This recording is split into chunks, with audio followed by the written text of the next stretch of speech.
Jésus, avec toi, nous ressusciterons.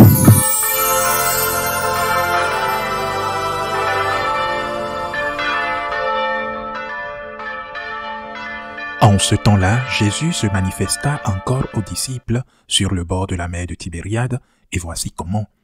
Il y avait là ensemble Simon-Pierre avec Thomas, appelé Didyme, c'est-à-dire jumeaux, Nathanaël de Cana de Galilée, les fils de Zébédée et deux autres de ses disciples. Simon-Pierre leur dit, « Je m'en vais à la pêche. » Ils lui répondent, « Nous aussi, nous allons avec toi. » Ils partirent et montèrent dans la barque. Or cette nuit-là, ils ne prirent rien. Au lever du jour, Jésus se tenait sur le rivage, mais les disciples ne savaient pas que c'était lui.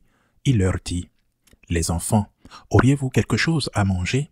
Ils lui répondirent, « Non. » Il leur dit, « Jetez le filet à droite de la barque, et vous trouverez. » Ils jetèrent donc le filet, et cette fois, ils n'arrivaient pas à le tirer, tellement il y avait de poissons. Alors le disciple que Jésus aimait dit à Pierre, « C'est le Seigneur. » Quand Simon-Pierre entendit que c'était le Seigneur, il passa un vêtement, car il n'avait rien sur lui, et il se jeta à l'eau. Les autres disciples arrivèrent en barque, traînant le filet plein de poissons. La terre n'était qu'à 100 de mètres. Une fois descendus à terre, ils aperçoivent déposé là un feu de braise, avec du poisson posé dessus et du pain. Jésus leur dit, « Apportez donc de ces poissons que vous venez de prendre. » Simon-Pierre remonta et tira jusqu'à terre le filet plein de gros poissons. Il en avait 153. Et, malgré cette quantité, le filet ne s'était pas déchiré. Jésus leur dit alors, « Venez manger. » Aucun des disciples n'osait lui demander, « Qui es-tu » Il savait que c'était le Seigneur. Jésus s'approche, il prit le pain et le leur donne. Et de même pour le poisson. C'était la 3e fois que Jésus, ressuscité d'entre les morts, se manifestait à ses disciples. Acclamons la parole de Dieu. Encore une fois en cette octave de Pâques, l'Église sélectionne des récits évangéliques où on parle des apparitions du Christ ressuscité, parce qu'elle veut nous faire comprendre très clairement que le Christ est réellement ressuscité et que ce n'est pas une invention, que ce n'était pas le fruit de l'ivresse, d'une hallucination collective. Le Christ est ressuscité. Ceux qui l'avaient trahi, qui l'avaient renié, qui étaient morts de peur, qui se cachaient, néanmoins, ils croyaient vraiment à la divinité de Jésus et ils croyaient aussi à la vie éternelle, parce qu'ils l'ont vu, l'ont entendu, l'ont touché, ou comme dans le cas, ont mangé avec lui et ont même été témoins d'un miracle, comme cette extraordinaire pêche. Voilà le message principal que je ne me lasserai jamais de répéter toute ma vie, car c'est la source de notre espérance. Le Christ est ressuscité, le Christ est Dieu, il y a vie éternelle. Naturellement, cela signifie qu'il y a un jugement et que le résultat du jugement ne serait pas le même pour tous, mais que le désir du Seigneur est que personne ne soit perdu. Il n'est pas venu pour condamner le monde, il est venu pour sauver le monde. Il y a vie éternelle, tant que nous faisons notre part simplement par la conversion et la repentance, car avec cela, la puissance miséricordieuse de Dieu suffira à nous pardonner nos péchés et à nous emmener au ciel. Ensuite, chacune des apparitions a son enseignement, sa leçon particulière.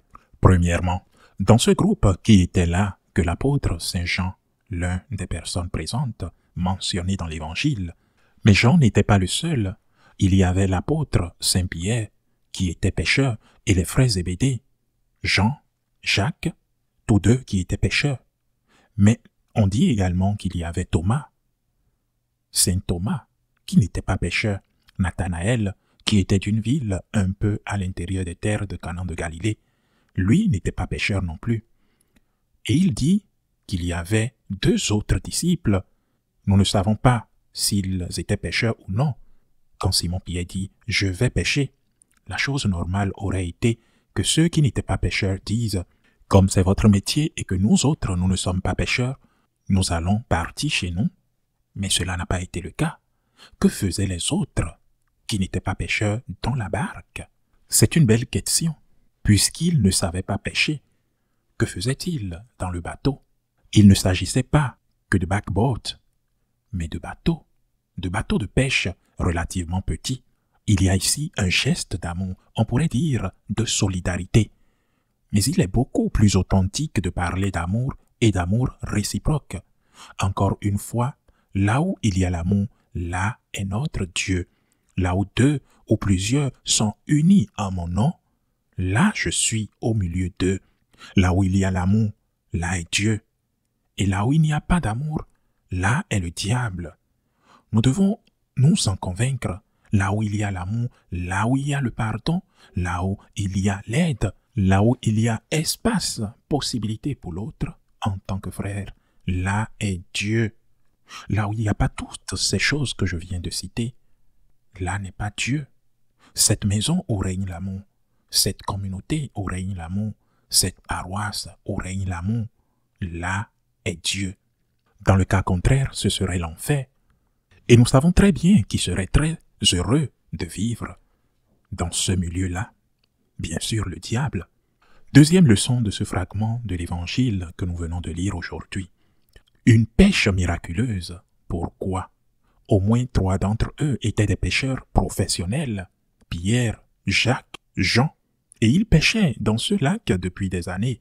Pierre était même le capitaine de son propre bateau. Jacques et Jean travaillent avec les bateaux de leur père. C'étaient des professionnels. Ils n'avaient rien attrapé pourtant toute la journée. Mais ils ont réussi à faire une prise miraculeuse parce qu'ils ont écouté le Christ.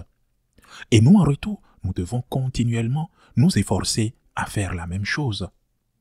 Nous purifier, ne pas oublier l'essentiel, la fidélité au Christ en sa parole, en ce qu'il nous dit, faire ce que le Christ nous demande, parce qu'il nous le demande pour notre bien et pour le bien de toutes les personnes qui nous entourent.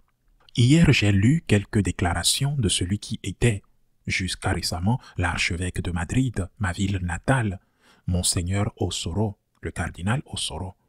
Et lui, je ne dis pas que c'était à ma surprise, mais c'était à ma joie, dans ce contexte où nous vivons les préparatifs du prochain conclave avec les cardinaux déjà réunis. Et il dit, l'Église doit essayer de plaire au Christ et non de plaire au monde. J'ai beaucoup aimé l'entendre le dire parce que c'est ce qu'il faut faire, mettre Dieu en premier lieu dans la vie. Tout récapituler dans le Christ. Sans le Christ, nous ne sommes rien. Il y a de belles causes, des causes qui valent la peine d'être défendues. Mais pour l'Église, la première cause est le Seigneur, non seulement parce qu'il est la cause, mais parce qu'il est Dieu. Il est la deuxième personne de la Sainte Trinité. Et nous, que sommes-nous? Fils adoptifs du Père unique, et ce, grâce au Fils, vrai Dieu et vrai homme. Sans le Christ, l'Église n'a pas de sens. Cela ne veut pas dire que nous ne pouvons pas faire d'autres choses, défendre d'autres causes. Nous devons le faire.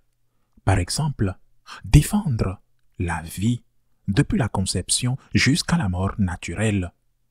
Il y a beaucoup de causes, même des causes que nous partageons avec le monde. Les problèmes liés à la défense des immigrés, dans leurs droits justes et légitimes. Il y a beaucoup de causes que nous défendons, mais le Christ est la première. Si nous ne prêchons pas le Christ, si nous n'enseignons pas le Christ, si nous n'adorons pas le Christ, si nous ne servons pas le Christ, que faisons-nous? Pourquoi vivons-nous? Et cela vaut pour l'Église en ce moment très particulier que nous vivons. Mais cela vaut aussi pour chacun de nous. Le Christ est-il le premier dans notre vie? Je ne dis pas qu'il est le seul dans notre vie. Nous avons beaucoup de préoccupations, nous avons des familles, nous avons le boulot, nous avons tellement de préoccupations, la santé. Mais est-ce que nous mettons le Christ au-dessus de tout cela? Est-ce que dans l'échelle des priorités, nous mettons le Christ en premier lieu? Le Christ veut régner dans nos cœurs, mais il ne veut pas être secondaire. Il est en droit d'avoir cette première place dans nos cœurs. Il est vrai que dans notre cœur, il peut y avoir d'autres amours. L'amour de la famille, comme je l'avais dit précédemment. L'amour de la patrie, l'amour du travail, des amis. Le Christ ne peut pas être le seul dans nos cœurs. Mais il a le droit d'être à la première place. Le Christ, le premier, pour tout récapituler en lui, pour vous permettre d'être heureux. Et peut-être que ces paroles de ce cardinal maintenant à la retraite sont ce sur quoi les cardinaux devraient méditer et ce sur quoi nous devrions méditer. Le Christ est-il à la première place dans mon cœur, dans votre cœur, dans nos cœurs? Obéissons-nous au Christ plutôt qu'aux hommes? Même si nous ne comprenons pas, parce qu'ils ne comprenaient évidemment pas pourquoi il leur ordonnait de jeter leur filet sur l'autre rive. Puisqu'ils étaient des professionnels, ils connaissaient le lac du bout des doigts, ils savaient lire ce qu'il y avait en dessous, simplement en regardant la surface. Mais ils ont obéi au Christ, et ce filet vide, symbole du grand manque de vocation, s'est rempli de gros poissons, parce qu'ils avaient fait confiance au Christ, et parce qu'ils avaient mis le Christ à la première place dans leur vie. Ainsi soit-il.